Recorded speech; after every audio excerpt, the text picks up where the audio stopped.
हाय सांग मैंने जय जगन्नाथ मु कान्हा स्वागत जनाऊँगी आउ एक मिनी ब्लॉग को। तो आज संध्या बेले मु मंदिर पाखक आसती आम गाँव में निर्माण होता शिव मंदिर पाखक तो देखिपे आज आम शिव मंदिर माटी पड़ता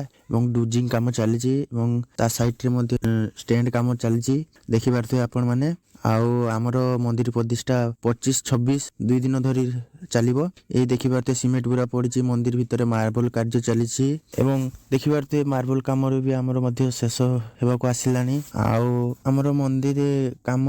डेट पाखे आसलानी 25 तारिख हूँ आमर कलश यात्रा एवं 26 तारिख शिव मंदिर स्थापना यज्ञ तो आपण मानक निमंत्रण है निहाती आसबे देखिपे डुजिंग काम चली डुजिंग रे भल से माटी फिलिंग करा चलची देखिपे ये रहा आमर मंदिर ये रही आमर नंदी बाबा। तो